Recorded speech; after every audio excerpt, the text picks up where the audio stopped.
Eto na nga bang sinasabi ko eh. Eto na yun eh. 'Di ba? Yung mga hindi nakikinig. Totoo nga ba ang kumakalat na balita tungkol sa posibleng blacklist na kinasasangkutan ng ilang politiko may issue sa impeachment? At gaano nga ba kalaki ang impluwensya ng boto ng mga organisadong grupo sa eleksyon sa Pilipinas? Pag-usapan natin ito ngayon. Kamakailan, may mga kumakalat sa online na pahayag tungkol sa posibleng posisyon ng ilang grupo kabilang na ang Iglesia ni Cristo kaugnay sa ilang isyong pampolitika tulad ng impeachment. Ayon sa ilang online discussion ay hindi opisyal na ulat, may mga nagsasabing nais ng ilang sektor na unahin muna ng gobyerno ang mga mas agarang problema ng bansa gaya ng ekonomiya, trabaho at presyo ng bilihin. Gayunpaman, mahalagang linawin na ang mga ito ay hindi pa kumpirmado ng opisyal na pahayag mula sa lahat ng panig. Isa sa mga madalas pag-usapan sa politika sa Pilipinas ay ang tinatawag na black voting. Ito ay isang sistema kung saan ang ilang organisadong grupo ay nagkakaisa sa pagsuporta sa isang listahan ng mga kandidato sa eleksyon. Sa isang bansang madalas dikit ang laban sa halalan, ang solidong boto ng isang malaking grupo ay maaaring magkaroon ng makabuluhang epekto sa resulta ng eleksyon. Dahil dito, hindi maikakaila na maraming kandidato ang nagsisikap na makuha ang suporta ng iba't ibang sektor. Kung totoo man o hindi ang mga kumakalat na balita tungkol sa blacklisting, mahalagang tandaan na sa kasalukuyan, wala pang opisyal at beripikadong pahayag na nagpapatunay nito. Sa panahon ng social media, mabilis kumalat ang mga impormasyon, kaya mas mahalaga ang pag-verify bago maniwala o magbahagi. Hindi lahat ng viral na balita ay ganap na tama, kaya mahalaga ang kritikal na pag-iisip. Sa huli, mas mahalagang pag-isipan ang mga malalaking tanong. Ano ba ang dapat unahin ng mga lider ng bansa? Ang mga isyong pampolitika tulad ng impeachment o ang agarang suliranin tulad ng ekonomiya, trabaho at pang-araw-araw na kabuhayan ng mga Pilipino. Ang mga ito ay direktang nakakaapekto sa buhay ng nakararami. Ikaw, ano ang pananaw mo dito? Dapat bang unahin ang mga isyong pampolitika o ang mas agarang pangangailangan ng mga mamamayan? I-share ang inyong opinion at comments at huwag kalimutang mag-like, mag-share at mag-subscribe para sa mas marami pang diskusyon. At eto po, pakinggan po natin ang pahayag ni Miss Cathy Binag sa kanyang FB page hinggil sa mga bagay na ito. Eto na nga bang sinasabi ko eh. Eto na yun eh. 'Di ba? Yung mga hindi nakikinig. Eto na. Meron kasi akong A1 na information na may nagsabi sa akin, okay? Na dahil sa kagustuhan ng INC na ang prioridad natin or ng mga leaders natin is kapakanan ng bayan at mga taong naghihirap. 'Di ba? Against sila sa impeachment. Whether si BP Sara or si BBM ang i-impeach, ayaw nilang ma-impeach pareho. Kasi ang gusto nilang ma-focus is yung nangyayari sa ating bansa na pagbagsak ng ekonomiya, ang pagtaas ng mga bilihin, ng krudo, ng langis, ng gasolina at diesel. Tapos, ang ating mga leader walang ginagawa kundi sobrang hyper-focus more dyan sa impeachment. Ang balita ko, dyan sa HOR at sa Senate, kung sino man ang bobotong yes for impeachment ay magiging blacklisted na sa INC. Ayan na, tingnan nyo na lang, tingnan natin. May nagsabi lang sa akin na yan daw ang mangyayari. Blacklisted. Kung yung nakaraan, di ba parang napansin nyo, kahit yung may mga bumotong iba, pinatawad pa rin, parang pinagbigyan ng eleksyon. This time, sa inyo dyan, sa House of Representatives at saka sa Senate, tingnan nyo na lang.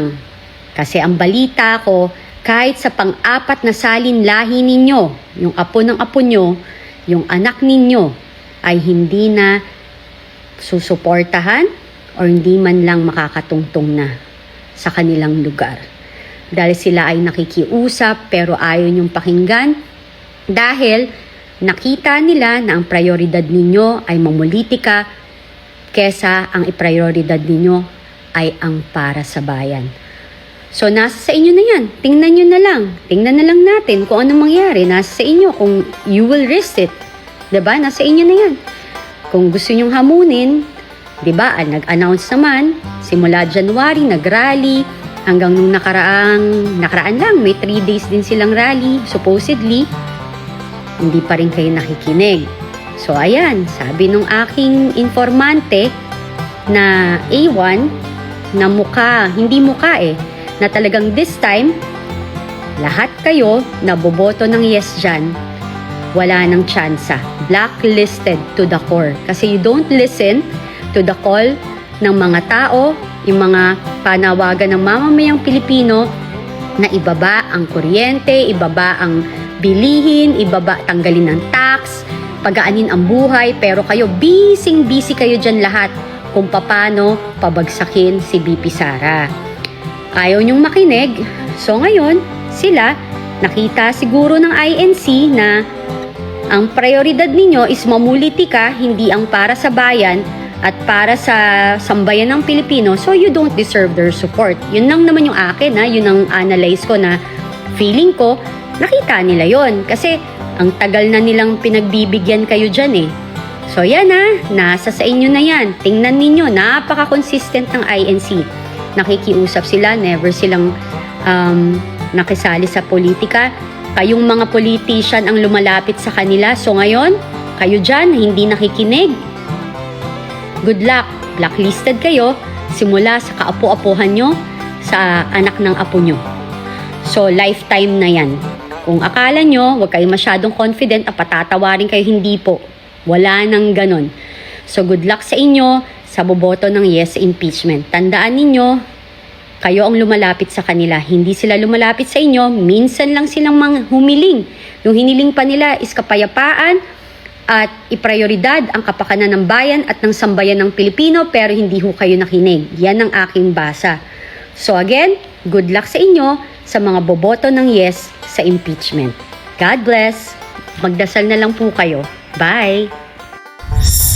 Good morning, Philippines! Nagbabalik po tayo kasi may nakita po akong katanungan na tinanong sa akin sa aking video na nilabas kahapon. Una, ang tanong po niya is, bakit po mahalaga ang block voting or boto ng INC sa isang kandidato, lalo na sa national na labanan? Meaning, kunwari, sa presidente or sa vice-presidente plus sa senators and party list. Una po, tatandaan nyo na marami hong natatalo sa eleksyon sa iilang boto lamang. Meron nga isa lang ang boto, 3, 5, meron, of course, meron daan-daan, meron libo-libo. Paano pa po kaya ang block voting na meron ng INC na sinasabi nila nga na 3 milyon or higit pa? Di po ba imagine, kapag merong isang kandidato na solid na sinuportahan ng INC, immediately, meron ho silang milyong boto. So, malaking bagay ho yan sa isang kandidato, kaya ho importante. Pangalawa, bakit nga ho importante? Kasi eto nga po ay solid vote at nagkakaisa sila. Una sa lahat, ang INC po ay hindi lumalapit sa politician, sila po ang nilalapitan upang sila ay suportahan. Ang sinusuportahan po ng INC is yung sa tingin nilang karapat-dapat at maninindigan para sa bayan at sambayan ng Pilipino dahil ipaprioridad nila ang kapakanan ng bawat Pilipino. Ngayon ho, sa nangyayari sa politika natin yan, nakikita natin na karamihan ho ngayon ay mas inuuna pa ang pamumulitika kesa sa problema natin sa ating bansa. Kaya po, ano man ho ang maging desisyon ng INC, karapatan ho nila yon. Dahil again, hindi sila lumalapit sa mga politicians, sila ho ang pinupuntahan, sila ho ang hinihingan ng suporta, sila ho ang hinihingan ng tulong. So, sa mga nagsasalita dyan na ang liit lang naman ng boto ng INC, maling-mali ho kayo dyan. Again, ang boto ng INC isang block voting po ito at ito po ay solid. Wala pa pong nakakagawa ng ganyang katinding boto na nagkakaisa.